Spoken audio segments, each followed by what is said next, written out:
Bonjour, chers frères et sœurs en Christ. Je vous salue, chers fidèles amis téléspectateurs. Que la paix règne dans vos cœurs et dans vos maisons. L'évangile de ce 31e dimanche ordinaire commence par cette question. Quel est le premier de tous les commandements? Autrement dit, qu'est-ce qui résume les 613 lois et commandements que nous trouvons dans les 5 premiers livres de la Bible qu'on appelle communément le Pentateuque?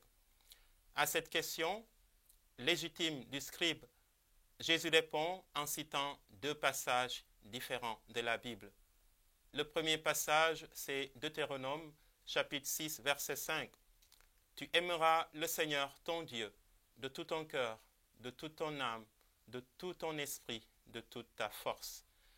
Ce premier commandement sur l'amour que nous trouvons aussi dans la première lecture de ce dimanche invite l'homme à ne plus croire en des fausses divinités qui le terrorisent ou qui lui sont inaccessibles.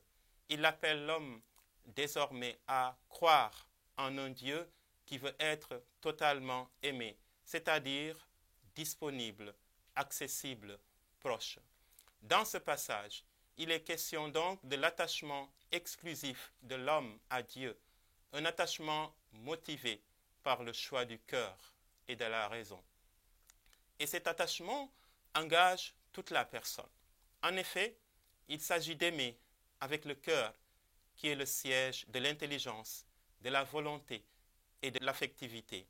D'aimer aussi avec l'âme ou l'esprit, qui caractérise l'homme en tant que vivant, l'homme en qui le souffle de Dieu est descendu à la création.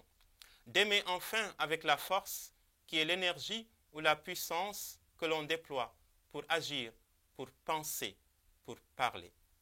L'expression de tout ton cœur, de toute ton âme, de tout ton esprit et de toute ta force fait donc appel à l'homme dans sa totalité comme personne vivante, consciente et active. Et cela pour un amour sans partage qui réponde à l'amour premier de Dieu. Le deuxième passage biblique que cite Jésus pour répondre aux scribes, nous le trouvons en Lévitique, chapitre 19, verset 18. Tu aimeras ton prochain comme toi-même. La parabole du bon samaritain en Luc chapitre 10 nous a appris que le prochain, ce n'est pas celui que je choisis d'aimer, mais c'est toute personne que Dieu me permet de rencontrer, que Dieu met sur ma route, toute personne créée comme moi à l'image de Dieu. Aimer Dieu et aimer son prochain sont 2 commandements séparés qu'on trouve dans 2 différents livres de la Bible, mais Jésus va les associer pour la première fois et en faire un seul et même commandement. Jésus procède ainsi pour indiquer leur unité et leur interdépendance. Comme chrétiens, nous avons donc à reconnaître, à la suite du scribe, que la meilleure façon de vivre sa foi consiste à poser chaque jour des actes d'amour envers Dieu et envers son prochain. Car aimer en acte et en vérité vaut mieux que toutes les déclarations et toutes les dévotions. Frères et sœurs, demandons à Dieu la grâce d'aimer sans condition et sans discrimination, de telle sorte qu'au soir de notre vie sur terre, Jésus nous dise « Tu n'es pas loin du royaume de Dieu. Entre dans la joie de ton Maître et reçois ta couronne de gloire pour les siècles des siècles. Amen. »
la suite de l'Assemblée générale sectorielle de la zone apostolique de Dakar, qui s'est tenue à la paroisse Saint-Joseph de Médina, le jeudi 14 octobre 2021, les agents pastoraux des anciens doyennés du Sine et de la Petite Côte se sont réunis le jeudi 28 octobre 2021 autour de l'archevêque Monseigneur Benjamin Ndiaye, toujours sur le thème « L'exercice de la paternité dans l'Église famille paternelle de Dieu ». Nous vivons jusqu'au 8 décembre prochain dans la grâce de l'année dédiée à Saint Joseph, reconnu comme patron de l'Église catholique par le pape Pie IX en 1870. Notre exercice de paternité comme prêtre, père ou abbé, ou simplement comme responsable.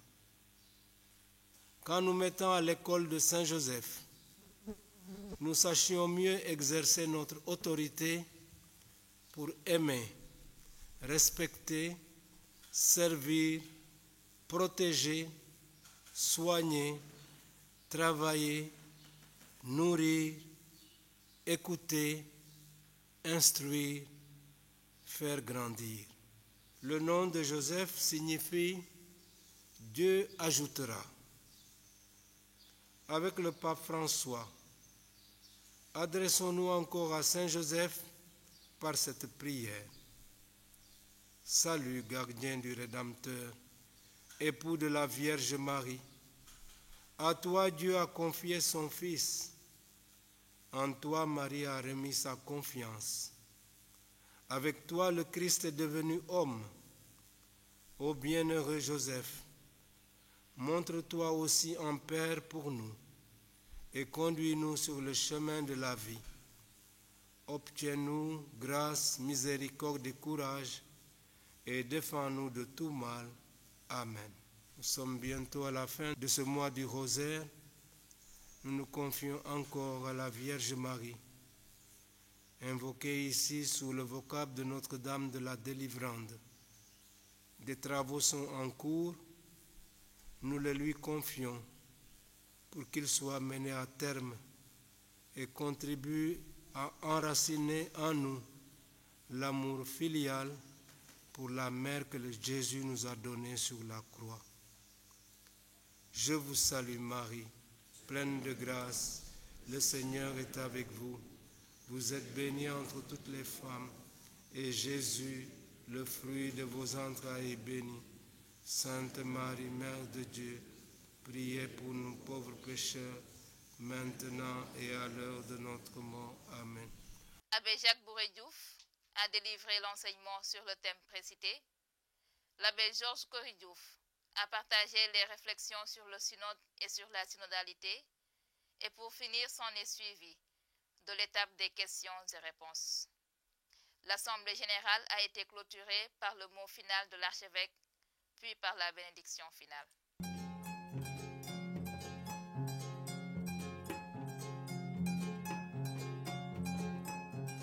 Note d'information relative à la Toussaint 2021, commémoration des fidèles défunts.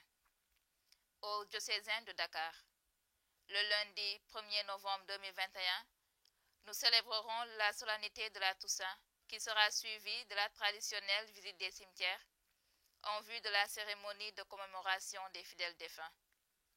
Une visite dont nous nous sommes privés depuis 2 ans en raison de la crise sanitaire liée à la pandémie à coronavirus COVID-19. À cette occasion, Son Excellence Monseigneur Benjamin Ndiaye, archevêque de Dakar, présidera la cérémonie organisée à cet effet à 16 h au cimetière Saint-Lazare de Béthanie. Dans une grande reconnaissance au Dieu souverain pour cette lueur d'espoir que nous entrevoyons à travers cette tendance baissière des cas de contamination, confirmée par les structures ad hoc. Nous reprendrons également cette démarche de foi et d'espérance dans nos communautés paroissiales, tout en gardant la prudence requise et les mesures barrières. En souhaitant à tous une bonne fête de Toussaint, nous nous unissons à la communion des saints pour une joyeuse action de grâce et recommandons tous nos fidèles défunts à la miséricorde du Père, manifestée en son Fils Jésus-Christ, lui qui nous unit par l'Esprit Saint et en qui nous sommes sanctifiés. Bonne fête à tous. Signé le 29 octobre 2021 par le secrétaire de l'archevêché.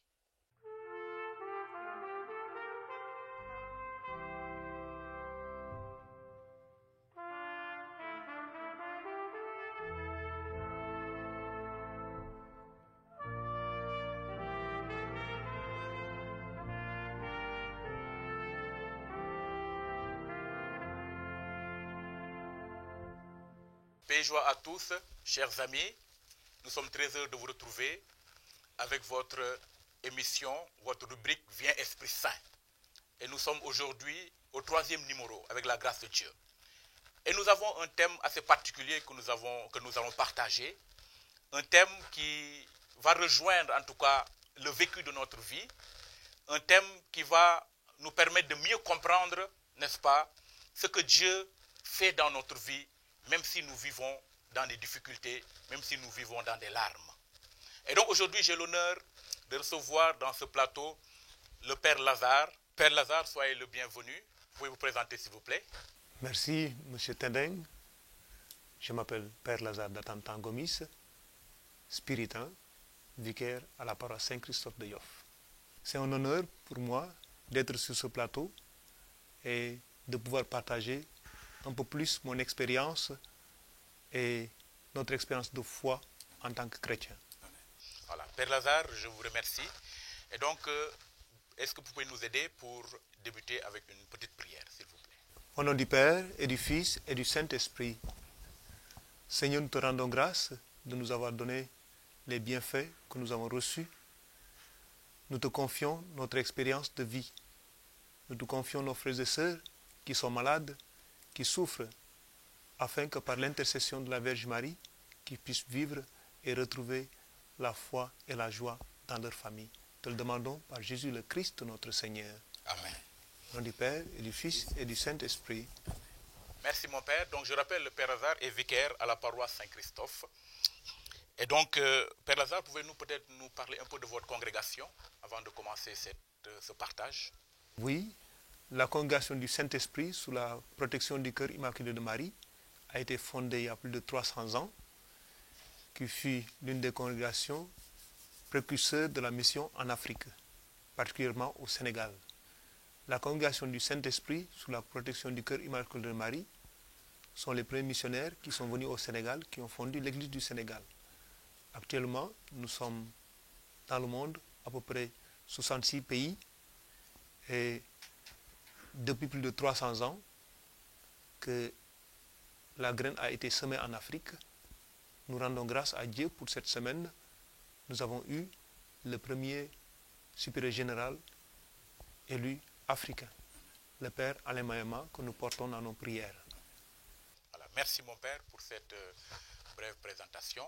Nous allons rentrer dans le vif du partage. Et donc, comme je l'ai rappelé, le thème, c'est ceux qui sèment dans les larmes vont moissonner dans la joie. Mon Père, la première question que j'aimerais vous poser est celle-ci. Dans un contexte de pandémie et dans un monde difficile que nous vivons, qui est caractérisé par l'indifférence, lorsque la Bible parle de ceux qui sèment dans les larmes, à qui fait-elle allusion? Quand nous prenons la Bible, elle est pleine de larmes. Déjà, dès le livre de la Genèse, au chapitre 21, on nous parle des larmes d'Agar pour son fils Samuel.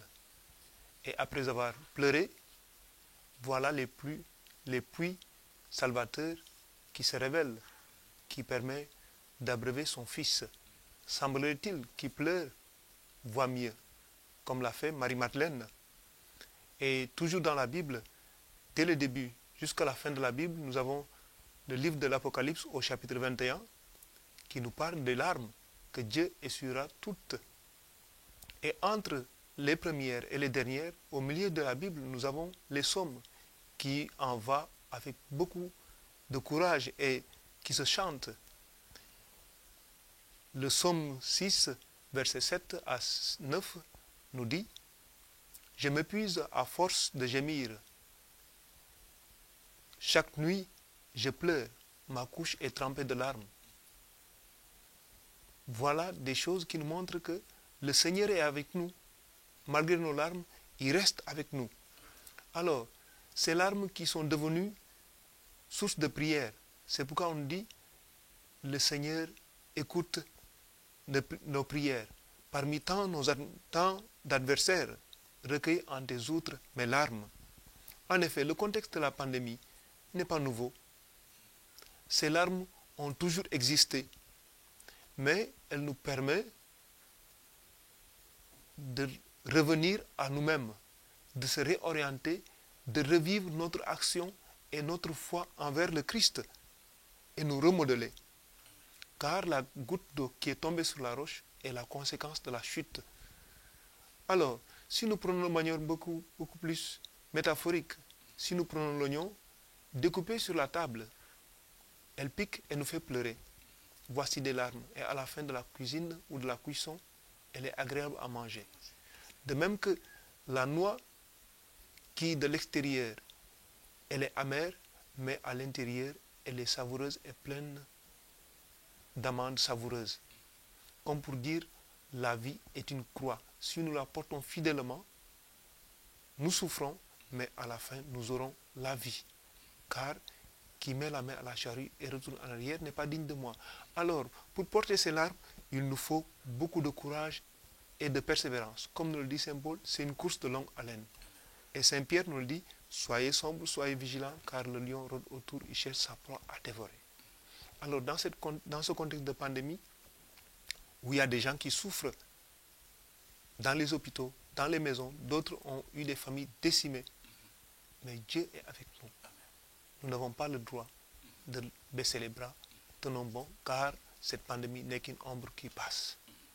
Amen. Amen, mon Père. Oui, effectivement, Dieu est avec nous au cœur même de nos difficultés, au cœur même de nos épreuves, au cœur même de notre souffrance. Et cela est important que nous puissions le savoir. Et c'est pourquoi, mon Père, pour vous, donc, quelle est cette attitude donc, que nous devons avoir lorsque nous vivons certaines difficultés? Et la Bible interpelle en nous disant que ceux qui sèment dans les larmes vont moissonner dans la joie. L'attitude que nous devons avoir, c'est nous référer un peu à la parabole de la graine et des semences. Cette larme qui tombe sur une terre, cette terre peut être imperméable ou elle peut être accueillante à recevoir cette goutte d'eau qui tombe pour germer. Alors l'attitude que nous pouvons avoir, c'est rester confiant, car en lui, nous avons le salut. Amen. Maintenant, la deuxième question, mon Père, nous savons que la croix est le signe de notre salut. La croix est le signe de notre salut. Et nous voyons que, malgré cela, beaucoup, au lieu, n'est-ce pas, de croire en la présence de Dieu, mais beaucoup même doutent de la présence de Dieu lorsqu'ils vivent des épreuves ou bien la souffrance. Beaucoup doutent de la présence de Dieu. Ou même pire même, ils vont même aller consulter des féticheurs, des charlatans ou des diseurs de bonne aventure. Que pensez-vous de cela, mon Père? La clé du ciel, c'est la croix. Les cieux s'ouvriront au moment où le pécheur, ou le baptisé, le chrétien, le croyant ne s'y attendent pas, car il viendra un moment ou un temps où nul ne l'attend plus peut-être. Comme nous le rappelle Saint Matthieu dans son évangile, tantôt je m'en vais, tantôt je reviens. Et quand il revient, il ne faut pas qu'il nous trouve comme des folles vierges. Il faut que nous soyons attentifs. Le croyant qui prend sa croix et qui le suit entre sans tarder dans le royaume des cieux, nous rappelle l'évangile de Saint Jean au chapitre 14, verset 6. Cependant, celui qui met la main à la charrue et retourne en arrière n'est pas digne de moi. Question de persévérance encore. Et le livre des Lamentations nous rappelle au chapitre 3, verset 31. Une persévérance, une certaine fidélité envers Dieu. Pour un homme, pour une femme, le seul bonheur de Dieu, ou son but, est de voir ses enfants avoir le bonheur. Et celui qui est habitué à la propreté trouverait difficilement dans un lieu enfermé, empestré et sale, au milieu des idolâtries.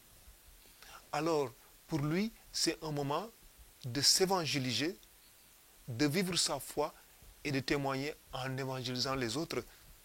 Comme pour dire, ils ont une bouche et ne parlent pas, des narines et ne sentent pas. Alors, si nous prenons les souffrances comme une croix qui nous unit au Christ, Comme nous le rappelle Saint Paul, pour moi, vivre c'est le Christ. Vivre une séquela Christi, apprendre à souffrir et à surmonter les difficultés avec le Christ, quoi qu'il en soit. Bien que nous sommes des créatures du Créateur, nous sommes membres mystiques du Christ. Alors, si nous sommes des membres mystiques du Christ, il nous faudrait avoir le courage de persévérer, de vivre devant les difficultés. C'est pourquoi Saint Paul, dans ses écrits, nous dit, je vous le dis, priez sans cesse. En toutes circonstances, soyez dans la joie. Alors, si nous devons être dans la joie, nous devons être prêts à être purifiés par le feu qui purifie l'or. Et comme le disait l'autre, la salamandre, quelle que soit la vivacité ou la violence du feu, elle ne meurt jamais. Alors, en tant que chrétien, malgré les difficultés, le maître mot reste, le Seigneur est mon bouclier et ma citadelle, celui qui me libère. Amen. Le Seigneur est mon bouclier et ma citadelle, celui qui me libère. Effectivement, mon père, vous avez parlé de quelque chose de très important, la persévérance. Moi, je veux carrément peut-être aller dans le sens de poser une question par rapport à cela. C'est vrai, nous devons persévérer. Mais des fois, on peut se buter sur ce qu'on appelle le silence de Dieu. Le silence de Dieu qui, à mon humble avis, n'est pas toujours absence de Dieu. Mais Dieu, dans son plan d'amour, il sait comment nous rejoindre. Voilà, selon son bon vouloir et selon aussi les canaux que lui-même prévoit. Et donc, en ce sens-là, que pensez-vous de ces personnes qui croient que Dieu les a abandonnés carrément? Qui, face au silence de Dieu, par rapport à leurs requêtes, par rapport à leurs prières, ils ont décidé peut-être de partir voir ailleurs. Que pensez-vous de ces personnes-là? La joie de Dieu, c'est de voir ses fils et ses filles avoir le bonheur, c'est-à-dire la vie éternelle. Ces personnes qui semblent ou qui se prennent oubliées par Dieu ont besoin du silence d'écoute. Pas un silence bruyant, puisque nous sommes dans un monde bruyant où tout est touchscreen. Nous sommes chrétiens le dimanche. Le lundi jusqu'au samedi, nous sommes des chrétiens de touchscreen, des smartphones. Et on se vagabonde. Comme dit le psaume, garde-moi de mes pas vagabondes. Ces gens qui partent, qui se dispersent. Ce que je peux leur dire, c'est de revenir et d'écouter le silence de Dieu. Comme nous rappelle Samuel, parle, ton serviteur écoute. Même le Christ, avec ses apôtres dans l'évangile de Saint Matthieu, nous dit, quand tu veux prier, entre dans ta chambre et dans le silence de ton cœur, Dieu te parle. Dieu, dans la Bible, parle peu. Les seules fois qu'on entend Dieu parler, c'est quand il dit, celui-ci est mon fils bien-aimé, en lui, j'ai mis mon espoir. Le reste, c'est le silence, le souffle de la vie, de la Genèse. Il manifeste par des signes. Alors prenons le temps d'écouter et pour pouvoir entendre les signes de Dieu. Car ce qui est sûr, comme nous dit Anthony de Mello, dans une situation pareille, on devient comme le fou et le sage. Le sage et le fou. Le fou, c'est celui qui, quand le sage pointe du doigt la lune, il ne voit que le bout du doigt. Tout à fait. Et donc c'est important de pouvoir garder cette attitude de patience d'abord, mais également de prière et d'attente. N'est-ce pas? Car Dieu est toujours là. Dieu nous rejoint toujours, n'est-ce pas? Mais selon son temps, selon également ses canaux que lui-même choisit. Et donc nous allons passer un petit temps de pause en écoutant ce cantique pour revenir après, n'est-ce pas, pour la deuxième partie de cette émission avec toujours notre invité, le Père Lazare Gomis, vicaire à la paroisse Saint-Christophe. À tout à l'heure. Je regarde au loin et voici je vois venir la puissance de Dieu comme une nuée couvrant toute la terre. Allez à sa rencontre et dites-lui, réponds-nous, est-ce toi qui dois régner sur Israël? Écoutez ceci, Prêtez l'oreille, habitants de l'univers, humbles et grands de ce monde, riches et pauvres ensemble. Allez à sa rencontre et dites-lui. Pasteur d'Israël, écoute-toi qui trône sur les chérubins, resplendis devant Ephraïm, Benjamin et Manassé. Réveille ta vaillance et viens à notre secours. Réponds-nous, est-ce toi qui dois régner sur Israël? Portes, levez vos frontons, élevez-vous, portes éternelles, qu'il entre le roi de gloire, lui le Seigneur de l'univers. C'est le Seigneur, le fort, le vaillant, le Seigneur, le vaillant des combats. Gloire au Père, gloire au Fils et gloire au Saint-Esprit, au Dieu qui est, qui était et qui vient. Je regarde au loin et voici je vois venir la puissance de Dieu comme une nuée couvrant toute la terre. Allez à sa rencontre et dites-lui, réponds-nous, est-ce toi qui dois régner sur Israël?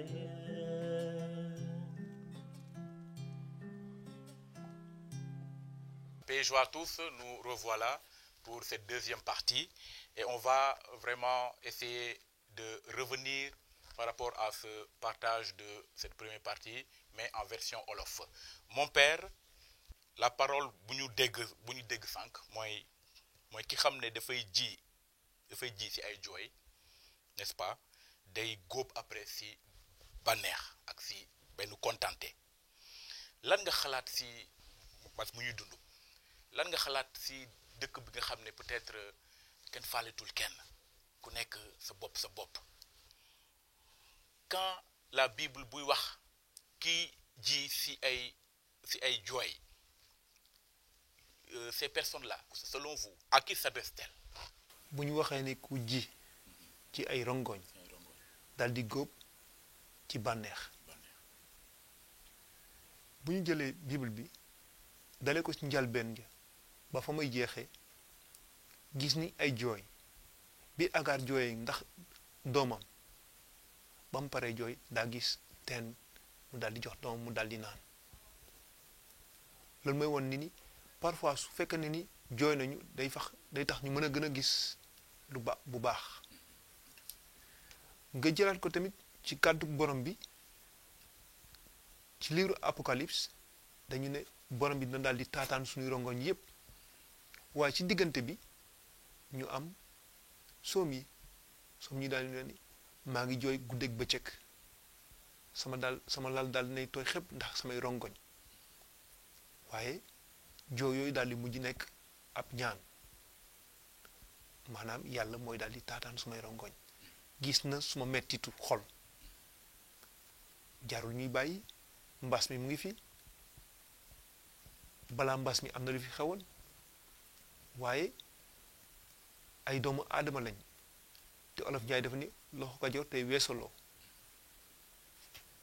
war nañoo mën a dellusiwaat mbas mi day tax dafa ñu jox ab jotaay boo xam ne dañuy delluwaat ci suñu biir delloo suñu xel su yàlla xool ku ñu doon ndaxte boo nee ba xamatoo foo jëm da ngay daal di wàññeeku toppaat it say tànk ngir mën a jàkkaarloo sa borom jàkkaarloo ay itam ak sa bopp ndaxte mënoo ñaan sa borom te xamoo yow ki nga doon mbas mi mu ngi fi waaye yàlla bànneexam mooy gis ay doomam ñu daal di nekk ci bànneex te ñun itam sunuy ñaan yokkul dara ci yàlla waaye day tax ñu gën a gëm ci moom topp ko ci ay tànkam comme tey bu fekkee ne ñu ngi wax mbas mi dem na ba jàngu yi tëj jumaa yi tëj waaye ku nekk dafa war a mën a dellu sa biir xol dellu sa xel te ñaan yàlla suñu baay mu daal ñu jàppale ñu daal di dund mbas mi ak xel bu set ak laa biir.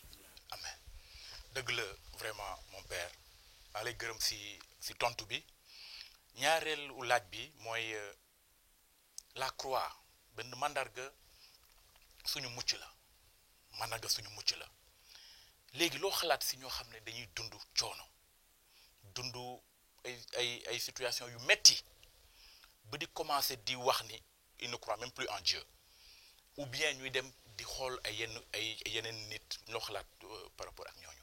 croix bi ab caabi la caabi aljana la ndaxte borom bi ci baatu l'évangile yi bu ñu jëlee l'évangile Saint Jean dafa ku ma topp di nga am dund ku dul jeex tey tu metti dafa metti moo tax ma daal di xàcc wala ma daal di tuub dem xooli feneen fa ngay xooli gis nga nit bu demee ba nga xam ne dafa am cofeel ci yàlla yàgg dëkk ak yàlla day metti boo ko dugalee ci ab néeg boo xam ne dafa tëju salte am yeneen ak yeneen dafa mën a toog waaye itam day tax mu daal di delloo ci boppam ci yàlla gën a gëm yàlla gën a jaamu yàlla te aussi xamal ñeneen ñi kan moo di yàlla loolu mooy sunu wargal te bu ñu demee ba daal di jaaxle war a mën a dellu suñu borom déglu ko ñaan ko ndax mun ñoo yóbbu ci yoon bi nga xam ne moo di yoonu njub gi. Merci mon père, merci pour vraiment cette plage en Wolof. La troisième question mon père, et après vous pouvez y revenir en Wolof certainement par rapport à la réponse. Pouvez-vous nous expliquer cette pédagogie de la souffrance ou la pédagogie de l'épreuve à la lumière des Saintes Écritures et selon le cœur aimant de Dieu? Car nous constatons que plusieurs, n'est-ce pas, de nos jours veulent vivre dans la facilité, veulent vivre une vie sans la croix de Jésus-Christ Sauveur.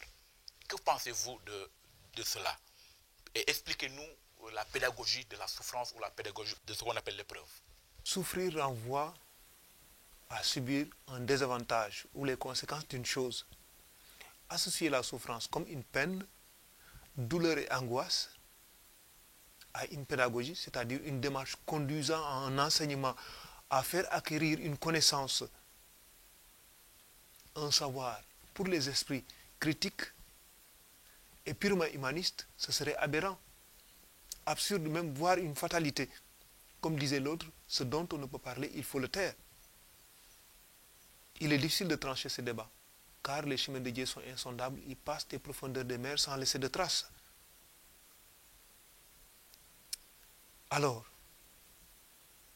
d'où la question de savoir, est-ce que c'est un destin de souffrir, ou un châtiment, ou même une fatalité?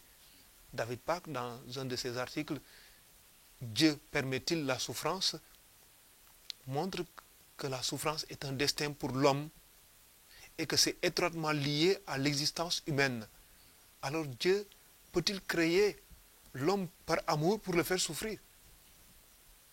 Pour lui, Dieu a fait le bonheur et le malheur.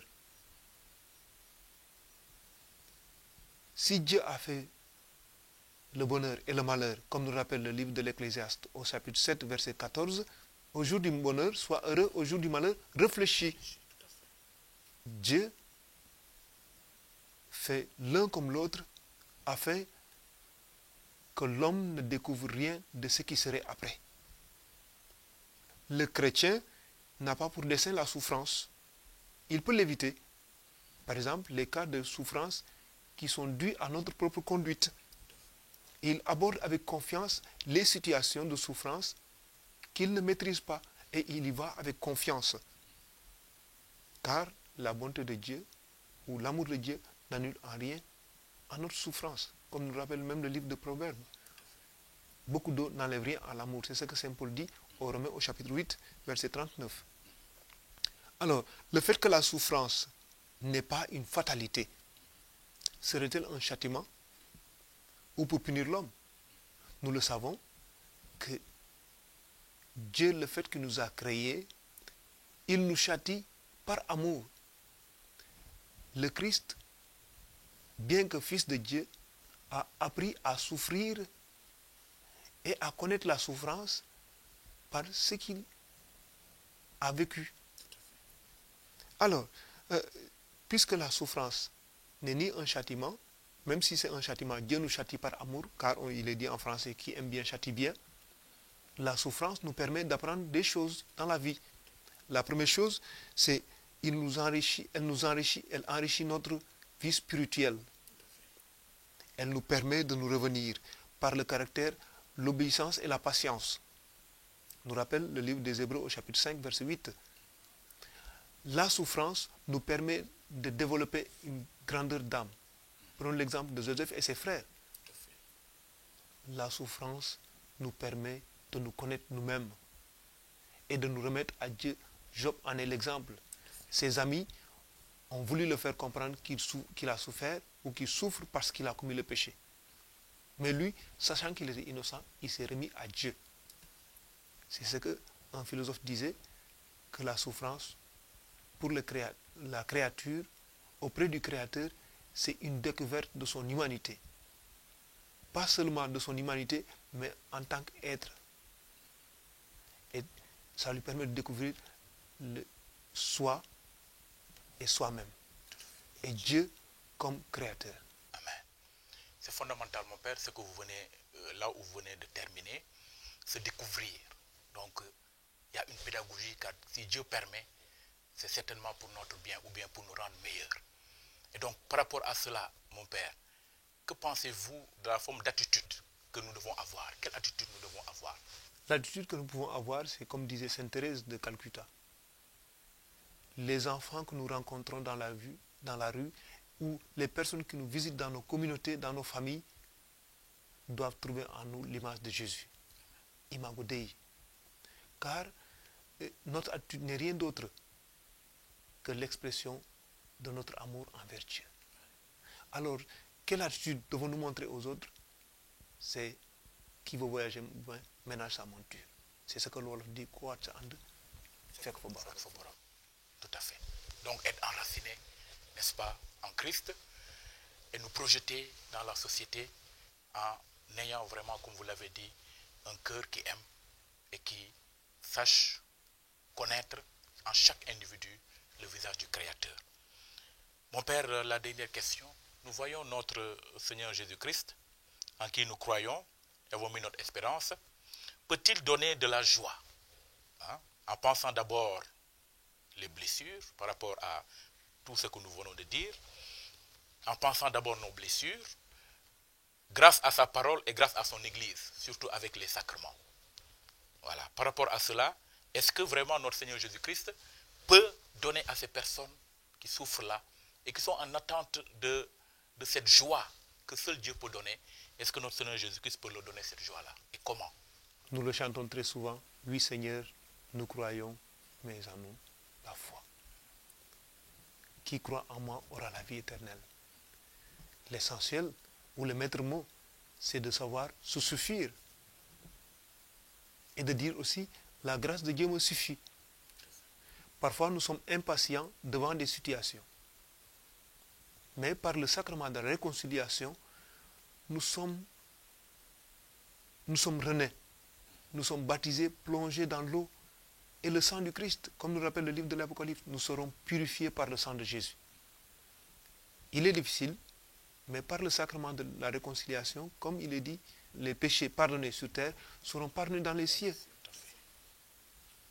Il n'y a pas de raison pour ne pas croire en Dieu, car il est notre sauveur, il est notre bouclier, en lui qui me libère. Amen. En plus, avec sa parole, avec la parole de Dieu, peut-on y puiser également une source pour notre joie lorsque nous sommes dans des situations difficiles, lorsque nous sommes dans des souffrances, nous sommes dans des difficultés, dans des peines? Est-ce qu'à travers la parole de Dieu, peut nous donner ce réconfort-là? La parole de Dieu est source de notre vie, est source de vie. C'est pourquoi Saint Jean, au chapitre 3, verset 30, dit, Il faut que je diminue pour qu'il puisse grandir. Effectivement, la parole de Dieu, si nous la lisons et nous la vivons, nous trouvons joie. Il n'y a pas autre chose à chercher. Car tous les biens du monde passent. On nous dit, on voit les sages mourir, laissant à d'autres leurs biens. Et nul ne peut augmenter sa vie. Alors, en la parole de Dieu, nous avons la vie et la joie. La parole de Dieu, nous avons la vie et la joie. Chers frères et sœurs, nous sommes au terme de cette émission. Et je voudrais remercier très sincèrement le Père Lazare pour avoir répondu favorablement à cette invitation. Merci pour vraiment les réponses très pertinentes que vous avez, n'est-ce pas, su répondre, voilà, par rapport à toutes les questions, toutes les interpellations. Et donc, frères et sœurs, comme le Père l'a dit, nous devons nous enraciner dans la parole de Dieu. Nous ne devons pas oublier également les sacrements. Car quelles que soient les difficultés que nous pouvons rencontrer, Jésus-Christ est toujours là. Il est au contrôle. Et la Bible déclare qu'en toutes ces choses, nous sommes plus que vainqueurs. Car je peux tout par celui qui me fortifie. Et celui qui me fortifie, c'est Jésus-Christ par le ministère du Saint-Esprit. Et donc, c'est important que nous puissions comprendre que malgré les larmes que nous puissions vivre à travers des souffrances, qui peuvent être pénibles et compréhensibles, mais sachons toujours nous retourner, n'est-ce pas, à Jésus-Christ, dans la prière, dans une relation d'intimité, dans un cœur à cœur, dans les sacrements que l'Église nous donne, mais également dans sa parole, où nous pouvons trouver vraiment toute la joie de notre cœur, afin d'être, n'est-ce pas, rayonnant de lumière et de partager cette lumière à notre monde, à notre environnement. Et donc, mon Père, quel est votre dernier mot par rapport à tout ce partage que nous venons de faire? Vivons dans la joie. Amen. Restez fidèles au Seigneur. Amen. Merci. Merci, mon Père. Vivons dans la joie, restons fidèles au Seigneur. Et donc, nous vous donnons rendez-vous très prochainement pour une nouvelle rubrique de votre émission Viens Esprit Saint. Que le Seigneur nous y aide à vivre dans la joie et à rester vraiment attachés à lui, car c'est lui le sauveur de notre vie, le sauveur de l'humanité, et c'est lui en qui, n'est-ce pas, nous avons mis toute notre foi, et il ne déçoit jamais, car il est fidèle. Il s'appelle Jésus-Christ. Que le Seigneur nous bénisse, et bon dimanche à tous. À très bientôt, avec la grâce de Dieu.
Chers frères et sœurs dans la foi, Il est beaucoup question d'amour ce dimanche, comme il est souvent question d'amour dans nos vies.